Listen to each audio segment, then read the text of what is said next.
নমস্কার দর্শক বন্ধুরা, সবাইকে আমি আমার অনেক অনেক শুভেচ্ছা ও ভালোবাসা জানিয়ে আমার নাম বুম্বা।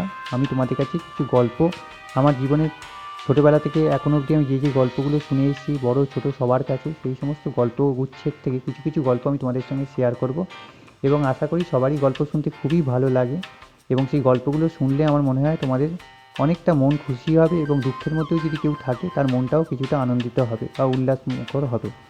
তো চলো সময় নষ্ট না করে আজকে আমি তোমাদের যে গল্পটা শোনাতে যাচ্ছি সেই গল্পটার নাম হচ্ছে মেঘ ছায়ার ওপারে।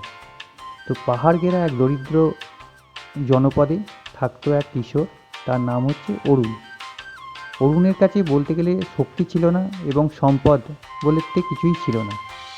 ছিল একটা অভ্যেস, মানে একটা হ্যাবিচুয়েশন ছিল, যেই অভ্যেসটা হচ্ছে সে সবসময় রাতে সবাই ঘুমিয়ে পড়লে সে এই বিস্তর প্রকাণ্ড আকাশের দিকে সে সবসময় তাকিয়ে থাকতো।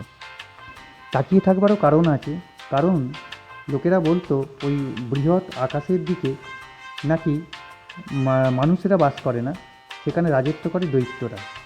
তো এরকমভাবেই একদিন এক মহান দুর্ভিক্ষ এলো, যে দুর্ভিক্ষ মানে খরা এলো।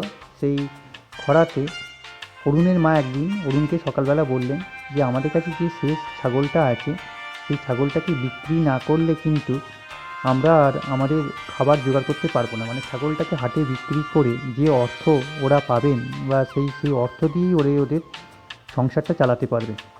তো অরুণকে সেই জন্যে সেই ছাগলটাকে সঙ্গে নিয়ে হাটে বিক্রি করতে যাওয়ার জন্যে বেরাতে হলো। এবং বেরাতে যাওয়ার পথে, হাটে যাওয়ার পথে এক অচেনা বৃদ্ধ সঙ্গে অরুণের পরিচয় হলো। বৃদ্ধ অরুণকে দেখে থামালো এবং থামিয়ে বলল যে আমি তোমার থেকে ছাগলটা নিতে পারি। তো অরুণের ভাল লাগলো যে একজন খরিদ্দার পেয়ে গেছি যাকে আমি ছাগলটা বিক্রি করতে পারি, কিন্তু ওই ছাগলের পরিবর্তে আমি তোমায় অর্থের বদলে কিছু কালো বীজ দিতে পারি। তো অরুণ কিশোর মানে ছোট হওয়ার জন্য অতটা ঠিক বুঝতে পারলো না, ভাবলো কালো বীজ দিয়ে হয়তো অনেক কিছু কাজ হতে পারে। এবং বৃদ্ধ তাকে সেই কিছু এক থলে কালো বীজের বদলে, কিছু ব্ল্যাক সিডসের বদলে ওই ছাগলটা নিয়ে ওখান থেকে তাড়াতাড়ি করে বৃদ্ধ চলে গেলেন। এবং অরুণ সেই কালো বীজগুলোকে নিয়ে বাড়ির দিকে এলো। কালো বীজগুলোকে হাতে নিয়ে অরুণ যখন দেখছিল তাতে মনে হলো কালো বীজগুলো যেন আলো শুষে নিতে পারে।